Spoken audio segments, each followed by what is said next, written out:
Question 1. Which of the following best describes the primary advantage of a captive insurance company? A. Captive insurance companies provide complete exemption from all state insurance taxes. B. A captive insurer allows a business to retain more risk while maintaining customized coverage. C. Captive insurance companies are only used to cover property risks. D. Captives are limited to offering only workers' compensation coverage. Answer: B. A captive insurer allows a business to retain more risk while maintaining customized coverage. Explanation: the main advantage of a captive insurance company is that it allows the parent company to retain more risk while creating a tailored insurance program suited to its specific needs. Captives help businesses manage and finance their risks more effectively, providing greater flexibility and control over coverage, claims management, and pricing. This customization can be particularly beneficial for businesses with unique or specialized risks that the traditional insurance market may not adequately cover. Option A is incorrect because captives are subject to tax laws and premium taxes. Though they may offer some tax advantages, they do not provide complete tax exemption. Option C is incorrect because captives can cover a wide range of risks beyond property, including liability, casualty, and workers' compensation. Option D is incorrect as captives are not limited to workers' compensation and they are used for a wide variety of insurance coverages. Question 2. Scenario: Sarah is the CEO of a mid-sized manufacturing company. She is considering forming a captive insurance company to better control her company's rising insurance costs, which have been increasing each year due to the high frequency of claims. However, Sarah is concerned about the capital requirements and the impact of forming a captive on her company's cash flow. What should Sarah do to ensure that her company can meet the regulatory capital requirements for a Maryland-based captive insurance company? A. Sarah should reduce the company's operations to minimize risk and free up capital for the captive. B. Sarah should hire an independent actuary to conduct a feasibility study and determine the appropriate capitalization for the captive. C. Sarah should rely on the minimum capital requirements set by the Maryland Insurance Administration without further analysis. D. Sarah should raise capital from external investors to fund the captive, regardless of the feasibility study's outcome. Answer: B. Sarah should hire an independent actuary to conduct a feasibility study and determine the appropriate capitalization for the captive. Explanation: Forming a captive insurance company requires a detailed feasibility study which includes assessing the company's risk profile and determining the required capital. In Maryland, the regulatory capital requirements are based on factors such as the company's underwriting risk, asset requirements, and operational capacity. An independent actuary is crucial in determining these capital needs based on a thorough analysis of the company's risk exposures, expected claims, and business operations. Option A is incorrect because reducing operations is not a sustainable solution to meeting the capital requirements. The focus should be on assessing the risks and determining the required capital.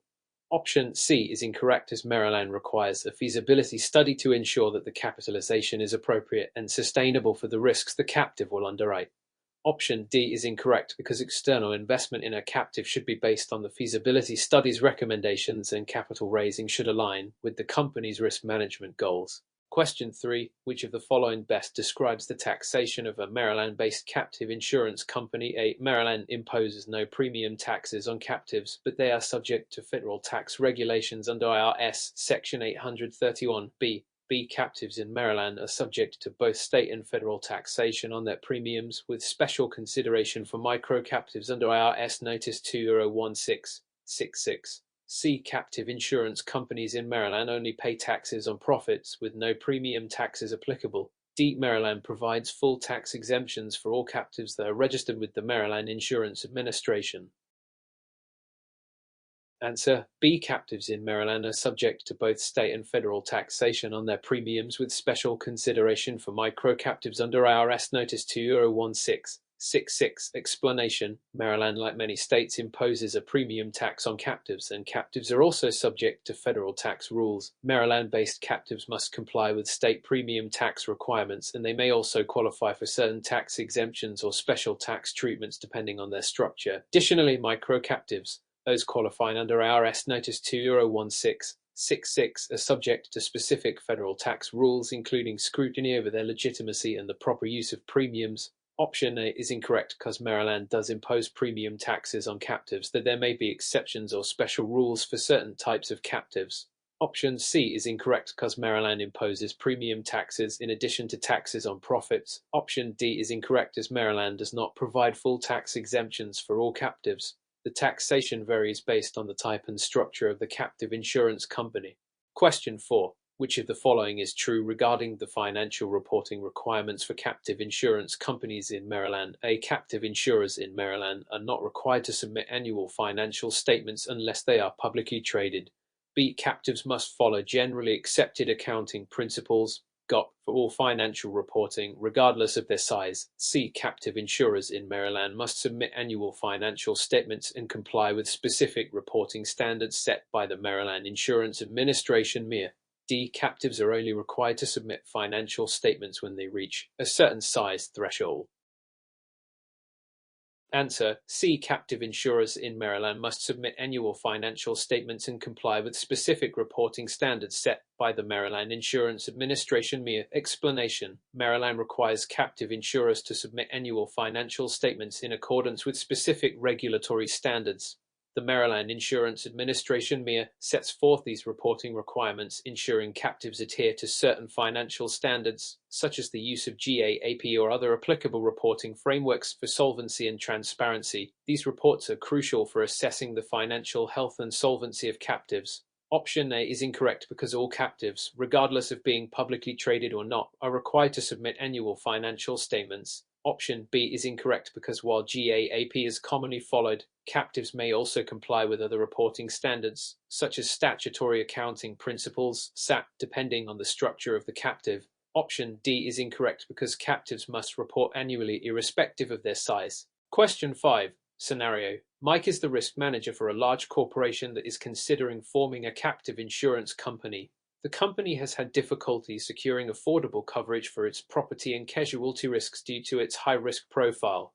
Mike is tasked with ensuring the captive's underwriting guidelines and risk retention strategies are aligned with the company's overall risk appetite. What should Mike prioritize when developing these guidelines? A. Mike should aim to retain as much risk as possible to reduce insurance costs while excluding high-risk coverage areas. B. Mike should develop underwriting guidelines that align with the company's overall risk appetite, balancing risk retention and transfer to reinsurance. C. Mike should focus on providing comprehensive coverage for all possible risks without considering the company's risk tolerance. D. Mike should reduce the company's risk exposure by transferring all risks to external reinsurance providers.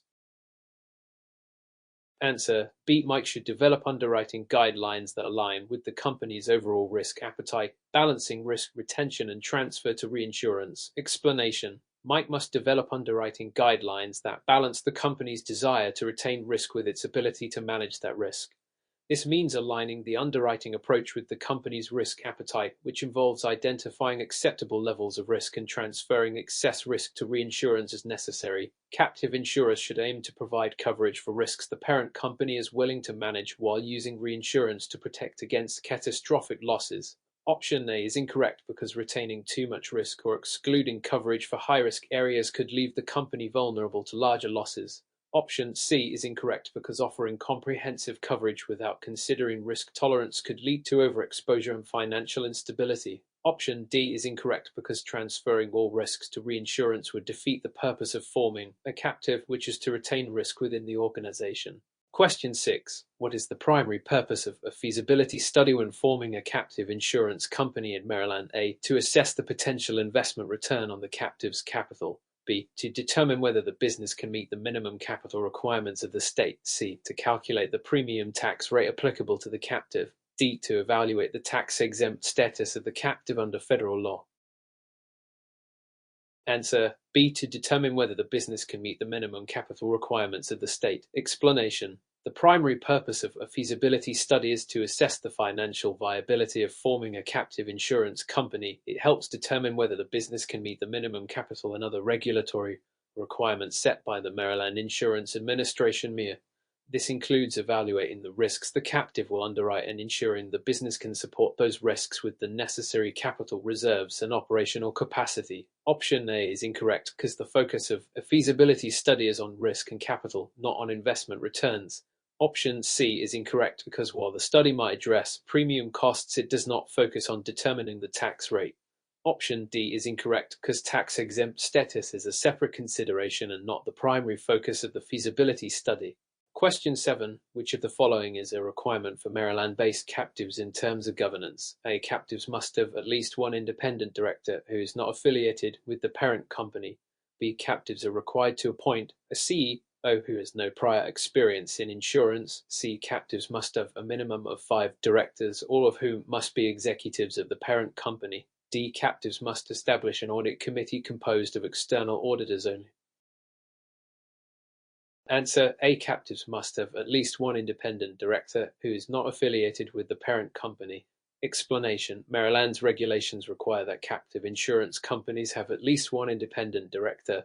This ensures that there is a level of oversight and governance that is not influenced solely by the parent company.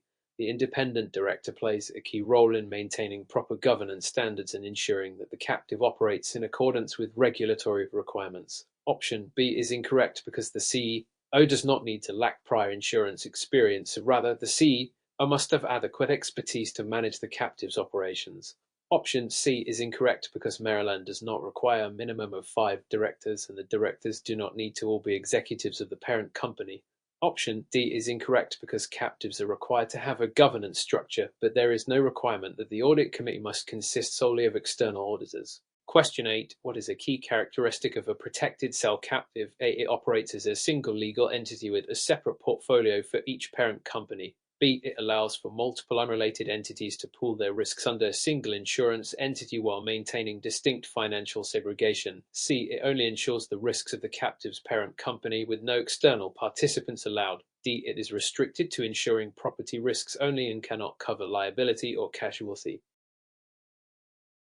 Correct answer: B. It allows for multiple unrelated entities to pool their risks under a single insurance entity while maintaining distinct financial segregation. Explanation: a protected cell captive allows multiple unrelated entities to pool their risks under a single legal entity, but each participant's risks and financials are kept separate within individual cells. This structure helps each participant manage its risks independently while benefiting from the efficiency and cost advantages of a shared structure. Option A is incorrect because a protected cell captive is not a single portfolio, rather it maintains separate financial records for each participating entity. Option C is incorrect because protected cell captives allow multiple entities to participate, not just one. Option D is incorrect because protected cell captives can cover a wide range of risks, not just property. Question 9. What is the minimum capital requirement for a pure captive insurance company in Maryland? A. $100,000. B. $250,000. C. $500,000. D. $1 million.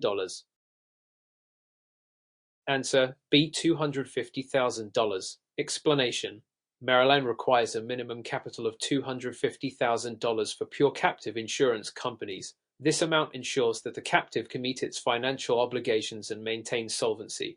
The minimum capital requirement can vary depending on the type of captive and its risk exposure. Option A is incorrect because the minimum capital requirement for a pure captive is higher than $100,000. Option C is incorrect because $500,000 is not the minimum capital requirement for a pure captive. Option D is incorrect because the minimum capital requirement is $250,000, not $1 million. Question 10. Which of the following is not a typical benefit of establishing a captive insurance company in Maryland? A. The ability to tailor coverage to the specific needs of the parent company. B. Greater control over underwriting and claims management. C. Tax exemptions on premiums collected. D. The opportunity to retain more risk and potentially reduce insurance costs. Answer: C. Tax exemptions on premiums collected. Explanation: while captives offer many benefits such as tailored coverage, greater control over risk management, and potential cost savings, tax exemptions on premiums are generally not a benefit. Captives must still comply with tax regulations, including the taxation of premiums. Option A is correct because captives allow companies to design insurance coverage that meets their specific needs. Option B is correct because captives give companies more control over underwriting and claims management. Option D is correct because captives often allow companies to retain more risk and possibly lower insurance costs. Question 11. What is the role of a captive manager? A. To underwrite all policies for the parent company. B. To manage the daily operations of the captive insurance company, including financial management, claims handling, and regulatory compliance. C. To provide legal representation for the captive in court cases. D. To act as the sole insurer for all subsidiary companies of the parent. Answer B. To manage the daily operations of the captive insurance company, including financial management, claims handling, and regulatory compliance. Explanation: a captive manager oversees the operational aspects of the captive insurance company. This includes ensuring financial stability, managing claims, and ensuring compliance with local regulatory requirements. They do not directly handle the underwriting of policies, but instead manage the administration of the captive. Option A is incorrect because underwriting is typically handled by the captive's underwriting department or the parent company, not solely the manager. Option C is incorrect because while a captive manager may handle some legal matters, their primary role is operational management. Option D is incorrect because captives typically cover the risks of the parent company, not its subsidiaries exclusively. Question 12. Which of the following is a key factor in determining the viability of a captive insurance company? A. The captive's ability to obtain regulatory approval from the state insurance department. B. The captive's ability to compete with traditional insurance companies in the commercial market. C. The size of the parent company's stock portfolio. D. The parent company's ability to offer discounts to other companies through the captive. Answer A. The captive's ability to obtain regulatory approval from the state insurance department. Explanation: a key factor in the viability of a captive insurance company is its ability to comply with state regulatory requirements, including obtaining approval from the state's insurance department. This ensures that the captive can operate legally and meet the required solvency standards. Option B is incorrect because a captive does not compete with traditional insurers directly in the market. It serves the parent company's specific needs. Option C is incorrect because the viability of a captive is not determined by the parent company's stock portfolio but by its ability to manage risk and meet regulatory requirements. Option D is incorrect because the goal of a captive is to serve the parent's needs, not necessarily to offer discounts to other companies. Question 13. What is the purpose of reinsurance for a captive insurance company? A. To increase the captive's profitability by taking on additional risk.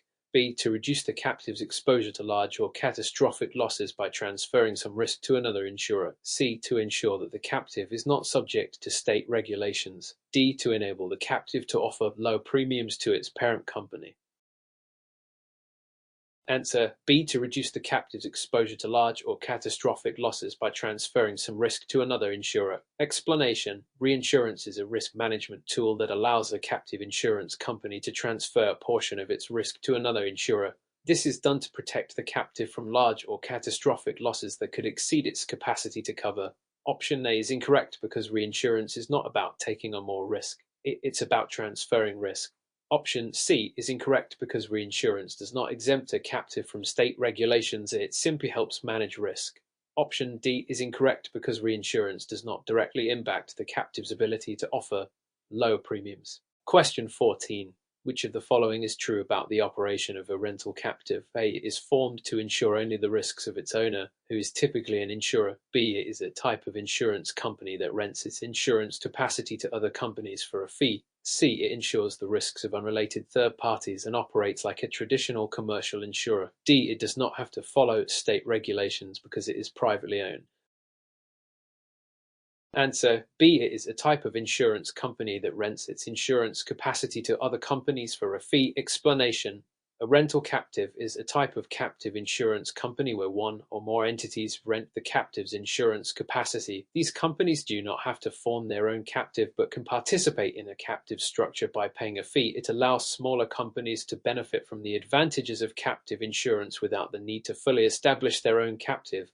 Option A is incorrect because rental captives are designed to allow other entities to use the insurance capacity, not just their owner. Option C is incorrect because rental captives do not operate as a traditional commercial insurer, they serve as a platform for other companies. Option D is incorrect because rental captives must comply with state regulations just like any other captive insurance company. Question 15. Which of the following is a key advantage of forming a captive insurance company? A. Captives automatically receive tax-exempt status. B. Captives are not subject to state regulations. C. Captives allow for greater control over risk management and coverage. D. Captives offer unlimited capacity to insure all types of risks. Answer C. Captives allow for greater control over risk management and coverage. Explanation: The primary advantage of forming a captive insurance company is that it allows a company to have greater control over its risk management and coverage options. Captives can be tailored to meet the specific needs of the parent company, allowing for more flexibility in how risks are managed and covered. Option A is incorrect because captives do not automatically receive tax-exempt status.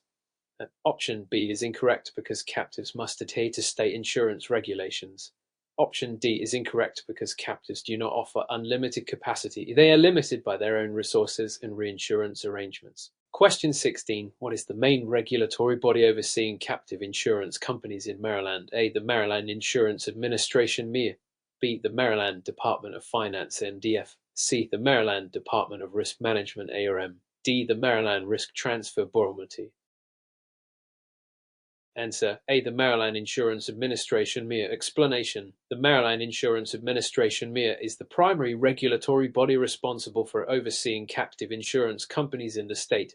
The MIA ensures that captives comply with all relevant insurance laws and regulations. Option B is incorrect because the Department of Finance does not oversee insurance companies. Option C is incorrect because there is no Department of Risk Management in Maryland overseeing captives. Option D is incorrect because there is no risk transfer board specifically overseeing captives. Question 17. What is the role of a fronting insurance company in a captive insurance arrangement? A. To provide a reinsurance platform for the captive. B. To provide the initial underwriting capacity and issue policies on behalf of the captive. C. To handle all claims processing for the captive. D. To ensure that the captive complies with federal tax laws. Answer B. To provide the initial underwriting capacity and issue policies on behalf of the captive. Explanation: a fronting insurance company issues policies on behalf of a captive, effectively providing the initial underwriting capacity. The fronting insurer typically assumes a small portion of the risk and passes the remainder to the captive through reinsurance. Option A is incorrect because a fronting insurer does not provide reinsurance, it helps with policy issuance. Option C is incorrect because claims processing is typically handled by the captive or a third-party administrator. Question 18. Which of the following is a key advantage of a protected cell company (PCC) structure for a captive insurance company? A. It provides a high degree of insulation between different cells, allowing for risk segregation. B. It allows a single company to insure the risks of both the parent company and unrelated third parties. C. It provides automatic tax exemptions for the premiums received by the cells. D. It allows the captive to avoid state regulatory oversight. Answer A. It provides a high degree of insulation between different cells, allowing for risk segregation. Explanation: a protected cell company (PCC) allows for the segregation of risks and liabilities between different cells within the same legal entity. Each cell is treated as a separate entity for accounting and legal purposes, which provides insulation between the risks of different participants in the PCC. Option B is incorrect because a PCC is used to segregate risks within the same organization, not for insuring third parties. Option C is incorrect because tax exemptions are not automatic and are subject to regulatory approval. Option D is incorrect because PCCS are still subject to state regulatory oversight. Question 19. Which of the following types of insurance is most commonly written by a captive insurance company? A. Life insurance for employees of the parent company. B. Health insurance for employees of the parent company. C. Property and casualty insurance for the parent company. D. General liability insurance for unrelated third parties. Answer C. Property and casualty insurance for the parent company. Explanation: captive insurance companies are most commonly used by parent companies to provide property and casualty coverage, including risks related to property damage, general liability, and business interruption. This is because captives help companies manage risks specific to their own business operations. Option A is incorrect because captives typically write property and casualty insurance, not life insurance. Option B is incorrect because health insurance is generally not the primary focus of captives. Option D is incorrect because captives typically insure the risks of their own parent company, not unrelated third parties. Question 20. What is the primary function of a fronting insurer in a captive insurance arrangement? A. To provide reinsurance to the captive. B. To issue policies on behalf of the captive, assuming the legal liability for the policies. C. To handle the claims administration for the captive. D. To determine the investment strategy for the captive's reserves. Answer: B. To issue policies on behalf of the captive, assuming the legal liability for the policies. Explanation: the fronting insurer issues insurance policies on behalf of the captive and assumes legal liability for those policies, even though the captive typically retains the risk through reinsurance. This arrangement is often necessary to comply with regulatory requirements or to provide an additional layer of financial security. Option A is incorrect because fronting insurers do not provide reinsurance, they provide primary insurance coverage. Option C is incorrect because claims administration is typically handled by the captive or a third-party administrator, not the fronting insurer. Option D is incorrect because investment decisions are typically made by the captive itself, not the fronting insurer. Question 21. Which of the following is a regulatory requirement for a captive insurance company in Maryland?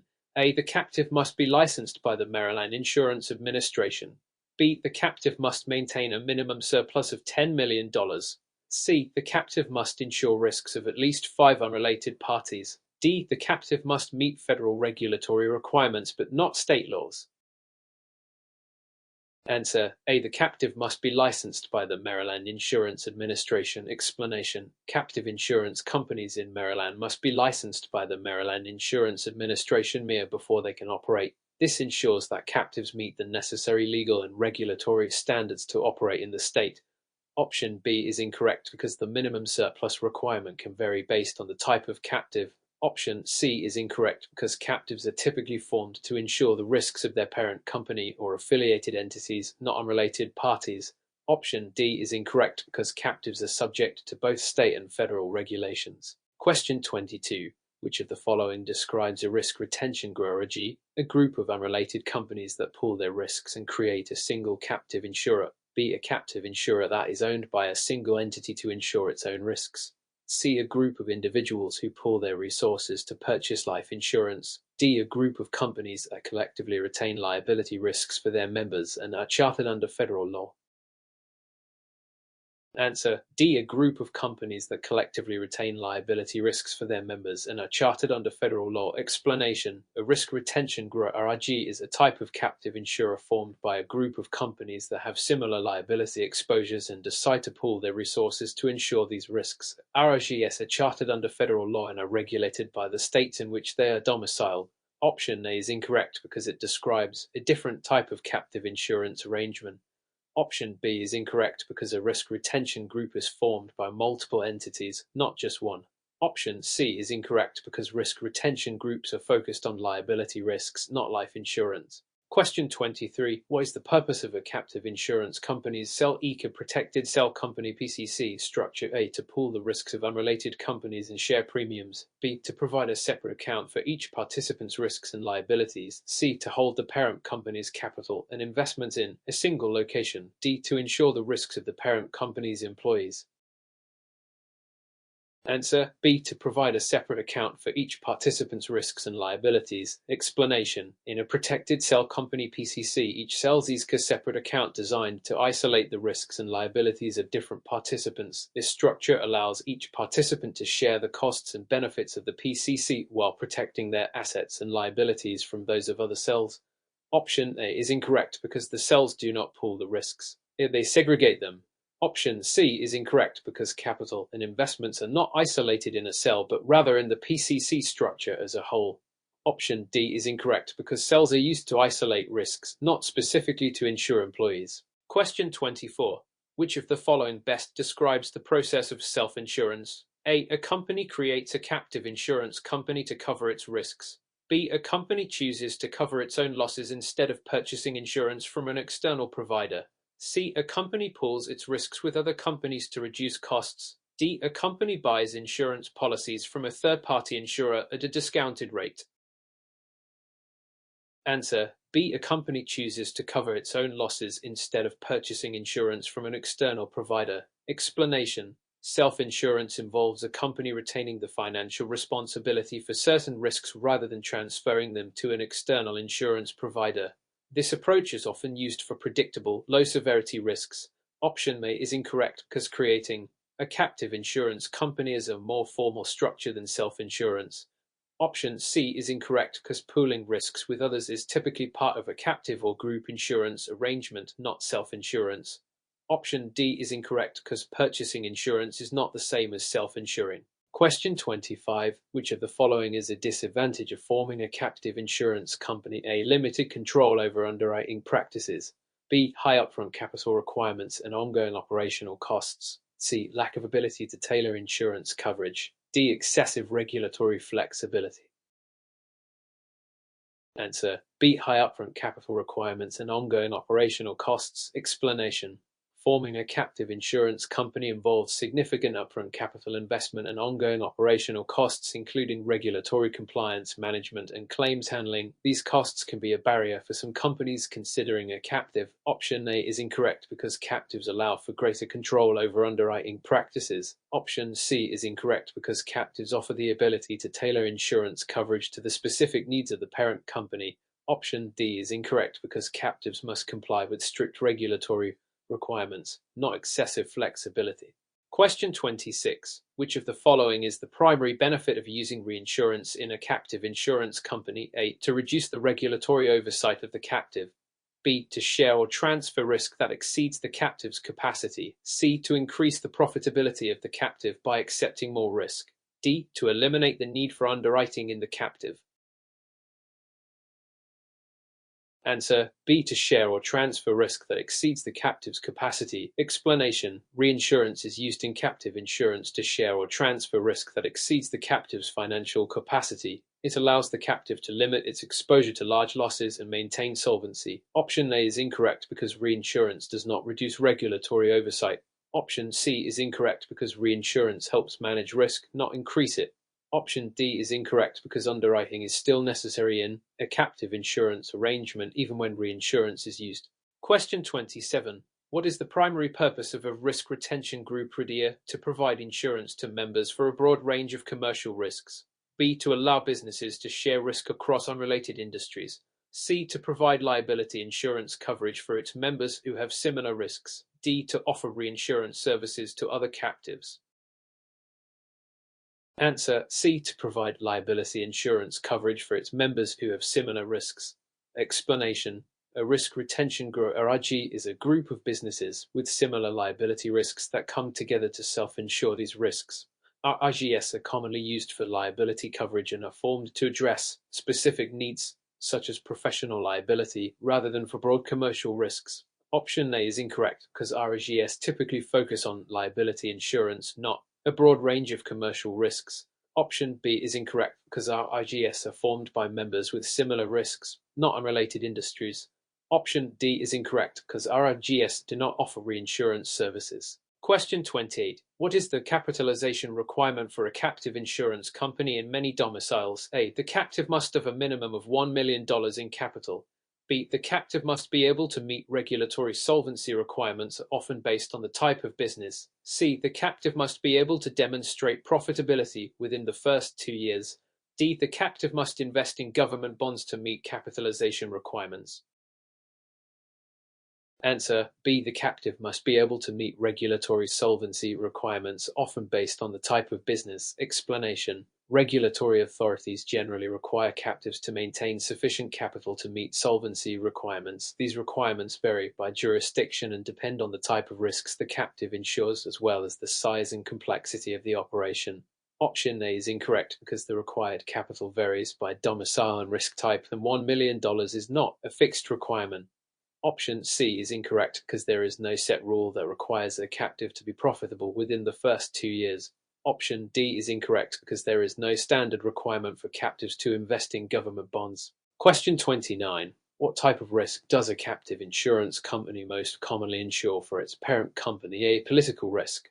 B. Workers' compensation and general liability. C. Health insurance for employees. D. Life insurance for executives. Answer B. Workers' compensation and general liability. Explanation. Captive insurance companies are often used by parent companies to cover risks such as workers' compensation, general liability, property, and casualty insurance. These types of risks are typically predictable and suited for captive arrangements. Option A is incorrect because political risk is typically covered by specialized political risk insurance, not captives. Option C is incorrect because health insurance may be provided by captives but is not as common as property and casualty coverages.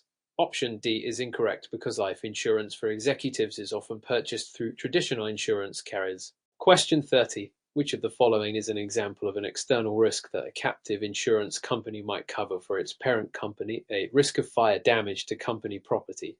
B. Risk of workers' compensation claims. C. Risk of employee health-related issues. D. Risk of investment losses in the company's stock.